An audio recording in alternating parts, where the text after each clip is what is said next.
Hello दोस्तों, कैसे हो आप सब। ये रहा मेरी वीडियो का पार्ट 2। हम पहुंच गए थे बागेश्वर धाम। बागेश्वर धाम पहुंचने के बाद हमने देखी यहाँ पे शिव जी की काफी बढ़िया मूर्ति, और ये नदी के बीच में बनाई थी पत्थर में शिव जी की काफी बढ़िया चित्रशिला। और इसके बाद मैंने उतारे इनके बाल उतारने के बाद पंडित जी ने कर दी थी पूजा का स्टार्टिंग, और यहाँ से इनके जनेऊ संस्कार की प्रक्रिया शुरू हो गई थी। इसके बाद मम्मी ने छेदे इनके कान छेदने के बाद इनको पहनाई गई सोने की बालियां, और फिर उसके बाद इनको कराई गई जनेऊ धारण कराने के बाद पंडित जी ने बताया इनको कुछ खुफिया बातें जिसका हमें कोई ज्ञान नहीं। और उसके बाद पंडित जी के कहने पर इनसे सूर्यदेव को जल चढ़ाया गया, और इसी के साथ इनके जनेऊ संस्कार का कार्य संपन्न हुआ।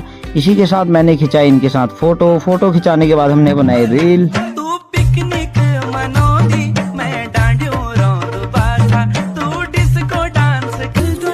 और साथ में तो हेलो दोस्तों, कैसे हो आप सब। ये रहा मेरी वीडियो का पार्ट 2। हम पहुंच गए थे बागेश्वर धाम। बागेश्वर धाम पहुंचने के बाद हमने देखी यहाँ पे शिव जी की काफी बढ़िया मूर्ति, और ये नदी के बीच में बनाई थी पत्थर में शिव जी की काफी बढ़िया चित्रशिला। और इसके बाद मैंने उतारे इनके बाल उतारने के बाद पंडित जी ने कर दी थी पूजा का स्टार्टिंग, और यहाँ से इनके जनेऊ संस्कार की प्रक्रिया शुरू हो गई थी। इसके बाद मम्मी ने छेदे इनके कान छेदने के बाद इनको पहनाई गई सोने की बालियां, और फिर उसके बाद इनको कराई गई जनेऊ धारण कराने के बाद पंडित जी ने बताया इनको कुछ खुफिया बातें जिसका हमें कोई ज्ञान नहीं। और उसके बाद पंडित जी के कहने पर इनसे सूर्यदेव को जल चढ़ाया गया, और इसी के साथ इनके जनेऊ संस्कार का कार्य संपन्न हुआ।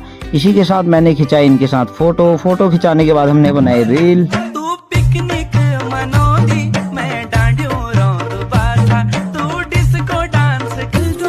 और साथ